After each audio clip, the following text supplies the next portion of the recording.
right? Brenda Gurung, she, hers.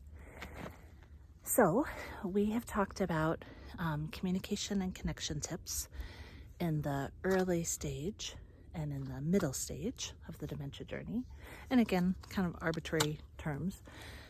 But now I want to share some tips regarding communication and connection in the late part of the dementia journey.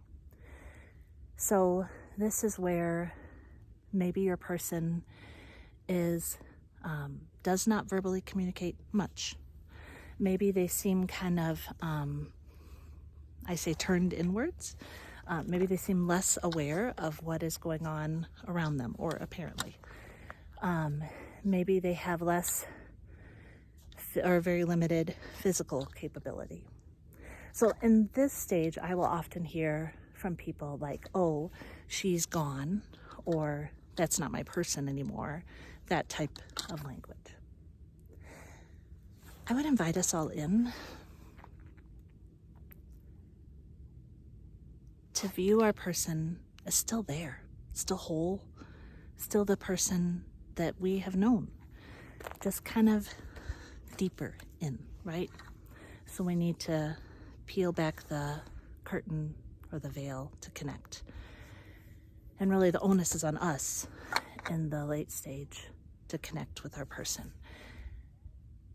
Our person, I believe, and I have seen, we can connect and communicate with them in the late part of the journey. So a few things we can do. I'll often say that connection in the late part of the journey is more sensory. So holding hands, brushing someone's hair, giving a massage, listening to music, smelling things that are interesting or stimulating or sense from their past or sense they've enjoyed. Those sorts of connections I find are really powerful in the late stage. Often by the late stage, if our person is able to visually perceive, it's probably a limited field of view, and maybe they may have difficulty if it's a distance out. And so I'll often say that you want to make something small in the late stage, which I just mean by that, like have it be right here, like in their space where they can see or process or connect that it's an object or a being or a person. Another thing we can do in the late part of the journey is to connect through music. And I know there have been a billion videos. The Alive Inside with Mr. Henry, the video with Marta, the prima ballerina, the video with Ed Hardy in UK, the pianist, etc. But music is magical, right? I think for many of us. And also, for many of the dementias, the ability to process music still remains even late into the journey.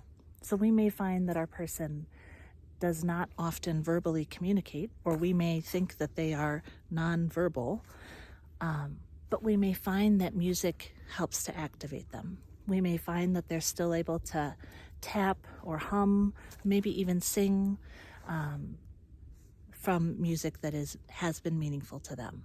And if we're not sure about what music, just start with music that you know they enjoyed in kind of those early years.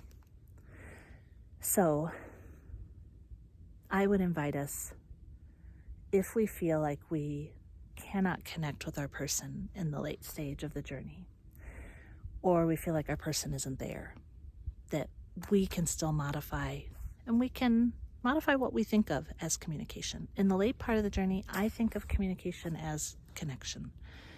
I'm going to be with my person. So I hope that's helpful. And thank you for being on this hike with me.